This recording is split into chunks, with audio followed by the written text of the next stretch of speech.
I always thought Star Trek. Voyager made a mistake with a character we never saw before. I always thought that Star Trek. Voyager made a mistake with a character that we had never seen before. In Star Trek, Voyager Season 6, Episode 18, Ashes to Ashes, an alien woman named Jelia Kim Rhodes seeks out the USS Voyager, claiming to be Ensign Lindsay Ballard, a fallen comrade of the USS Voyager crew. Jelia's species, the Kabali, procreate by recovering other species' dead bodies and converting them to Kabali. Jelia wasn't supposed to remember being Lindsay Ballard, but she did, and escaped Kabali society to return to what she believed was her home. After the USS Voyager crew determined that Jelia really is Ensign Ballard back from the dead, Lindsay tries to resume her previous life as Ensign Ballard. The USS Voyager's Dr. Robert Picardo can only superficially alter Lindsay's physiology. Internally, she's still Kabali. Ensign Ballard begins speaking Kabali randomly in engineering, and she can't stomach anything but the Kabali's unappealing gray nutrient paste. Ensign Harry Kim Garrett Wang finally confesses he had feelings for Lindsay before her death, but even love isn't enough to undo the fact that Lindsay Ballard is no more. Star Trek, Voyager Season 6 mistake with Lindsay Ballard explained. Star Trek, Voyager made a mistake with Ensign Lindsay Ballard by making her a character we'd never seen before. As a viewer, I don't know Ensign Ballard nearly as well as the USS Voyager crew does, so I have to accept what I'm told about Lindsay through other characters' reactions to her return. Captain Catherine Janeway Kate Mulgrew felt that Ensign Ballard was a good Starfleet officer with strong potential. LT Belana Torres Roxanne Dawson took issue with Ballard's lateness. Lindsay was well liked and made a solid Harry Kim love interest, even if she couldn't last. Everything Star Trek, Voyager's characters remember about Lindsay Ballard would have mattered more if I had seen her myself in an earlier Voyager episode. Even if Ensign Ballard's only previous appearance was the mission that killed her, I would have had a chance to know her well enough to be surprised by her return and saddened by her farewell. Lindsay Ballard's story is well acted by Rhodes and Voyager's cast, so it's believable, but Lindsay having to accept her life as Jelia just doesn't have the emotional impact that it would if Ballard had been one of Voyager's recurring characters. The USS Voyager's small crew size, combined with the premise of Star Trek, Voyager lost in the Delta Quadrant, means we should have seen Ensign Lindsay Ballard before her return from the dead in Ashes to Ashes. Star Trek, The Next Generation got away with introducing characters who had supposedly always been there much more easily than Voyager, because TNG's USS Enterprise D had a crew complement of 1,000. In Federation space, there would be a high turnover of Starfleet officers coming and going, making it much more likely for a character to be in only one TNG episode. The fast pace of producing 90s Star Trek probably didn't leave room for Star Trek Voyager to feature Rhodes as Lindsay Ballard before Ashes to Ashes aired. By contrast, the USS Voyager's crew complement was only around 150 people, and people couldn't transfer off of Voyager or come in from other postings. Star Trek, Voyager did reuse background actors to achieve a sense that the same people had always been there, but none of them were Kim Rhodes, Ensign Ballard, and few were named as recurring characters. Ultimately, the fast pace of producing 90s Star Trek probably didn't leave room for Star Trek, Voyager to feature Rhodes as Lindsay Ballard before Ashes to Ashes aired, even if the episode would be better for it.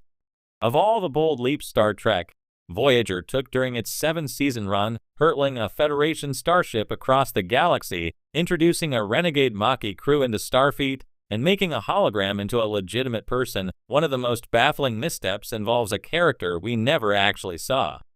That character? Lieutenant Joe Carey. Now, technically, yes, we did see Carey. He showed up in the early seasons, gruff, capable, a chief engineer contender before Belana Torres took the position. But that's just it. After a strong introduction, he was more or less gone, relegated to the status of background crew. And by the time he was brought back, in Season 7, no less, it was only to be unceremoniously killed off in a one-off episode. It felt less like closure and more like a footnote.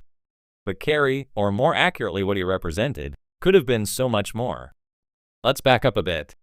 In Voyager's pilot episode, the ship is flung 70,000 light-years into the Delta Quadrant.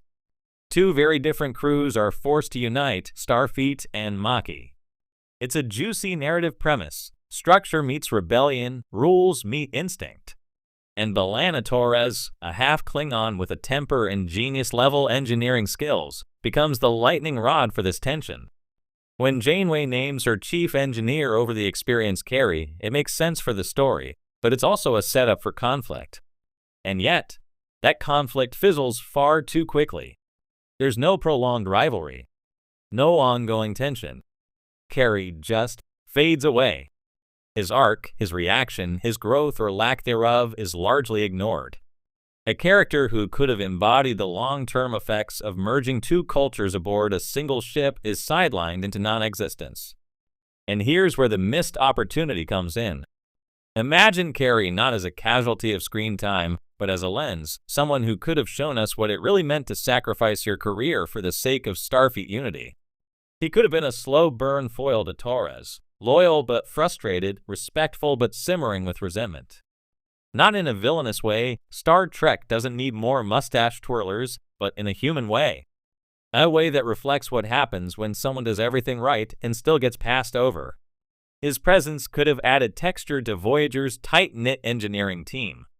Perhaps he becomes Torres' reluctant right hand, the two learning from each other across the series. Maybe he mentors younger crew members, showing that leadership isn't always about the pips on your collar.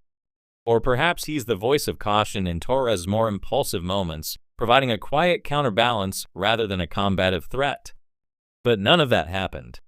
Instead, we're left with scattered appearances and the occasional line of technobabble, a shadow of the character he might have been. When he reappears in Season 7's Friendship one, it's almost jarring. Wait, fans thought, Carey's still alive? It was a nostalgic surprise, quickly undercut by his needless death at the hands of hostile aliens. He dies not for drama or meaning, but seemingly for shock value, and worse, to create a sense of stakes in an episode already overloaded with exposition. Some fans argue that Voyager's cast was already crowded, that there simply wasn't room for another character arc. And that's true to a point. But this was a serialized show with 26 episodes per season. If Neelix could host a cooking segment, and Harry Kim could play clarinet for the 100th time, there was room. The writers just didn't take it. In science fiction, especially in Star Trek, minor characters have a way of becoming more than they seem. Think of Chief O'Brien, who graduated from Guy at the Transporter to one of Deep Space Nine's most fully fleshed out figures. Carey could have had that same trajectory, a reminder that not everyone on the bridge is the star, but that everyone has a story worth telling. Instead, he became Voyager's quiet ghost. Not a redshirt. Not a hero. Just a symbol of the road not taken.